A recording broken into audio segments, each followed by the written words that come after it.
വർഷത്തെ ഞങ്ങളുടെ ഓണാഘോഷ പരിപാടികൾ തുടങ്ങുകയാണ്. അപ്പോൾ ആദ്യമായിട്ട് നമ്മുടെ പരിപാടി കേക്കൊട്ടിക്കളിയാണ്. അപ്പോൾ ഞങ്ങളുടെ സുന്ദരിമാരായ പെൺകുട്ടികൾ ഇതാ ഒരുങ്ങി റെഡിയായിട്ട് സ്റ്റേജിലേക്ക് പോയിട്ട് അവരെ കഴിയുന്നത് പോലൊക്കെ തന്നെ നന്നായിട്ട് കളിച്ചിട്ടുണ്ട്. കാരണം അവർക്ക് എക്സാമൊക്കെ ആയിരുന്നതുകൊണ്ട് കുറേ ബുദ്ധിമുട്ടുകളുണ്ടായിരുന്നു. അപ്പോൾ പഠിക്കുന്നതിനോടൊപ്പം ഇതിൻ്റെ പ്രാക്ടീസും ഒക്കെ ആയിട്ട് കുട്ടികൾ നന്നായിട്ട് ടയേർഡായിരുന്നു. പക്ഷേ എന്തായാലും നന്നായിട്ട് തന്നെ അവരെ അവതരിപ്പിച്ചു. പിന്നെ നടന്ന കലാപരിപാടി നമ്മൾ നേരിട്ട് കണ്ടു.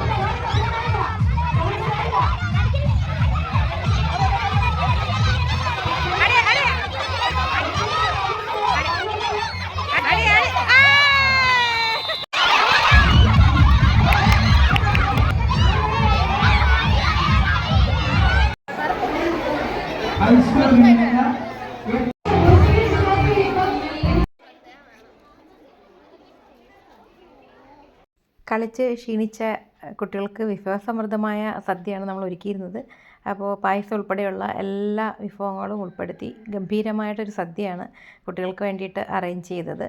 അപ്പോൾ വളരെ ഭംഗിയായിട്ട് കുട്ടികളെ അറേഞ്ച് ചെയ്തിരുത്താനും അവർക്ക് നന്നായിട്ട് ഭക്ഷണം വിളമ്പാനും ഒക്കെയുള്ള ഒരു സൗകര്യം നമുക്കുണ്ടായിരുന്നു. അപ്പോൾ അതുകൊണ്ട് തന്നെ വളരെ ബുദ്ധിമുട്ടില്ലാതെ ഒരു 500 കുട്ടികളോളം ഉണ്ടായിരുന്നു നമ്മുടെ സ്കൂളിൽ. വളരെ ഈസി ആയിട്ട് നമ്മുടെ വിഭവങ്ങളെല്ലാം വിളമ്പി കൃത്യമായി കുട്ടികൾക്ക് എത്തിക്കാൻ കഴിഞ്ഞു. അപ്പോൾ അങ്ങനെ കുട്ടികളെല്ലാം എൻജോയ് ചെയ്ത് കഴിക്കുകയാണ്. അവർക്ക് ഭയങ്കര സന്തോഷമായി. കാരണം അവരുടെ ആദ്യത്തെ സദ്യയായിരുന്നു ഇത്. പിന്നെ അതിനുശേഷം നമ്മുടെ ഫാസ്റ്റ് നമ്പറൊക്കെ ഇട്ട് കൊടുത്ത് കുട്ടികൾ കുറച്ച് നേരം നമ്മുടെ ഗ്രൗണ്ട് മുഴുവൻ പൊടി പറത്തി എന്ന് വേണം പറയാൻ. കാരണം അത്രയ്ക്ക് എനർജി ആയിരുന്നു പിള്ളേരുടെ ലെവൽ.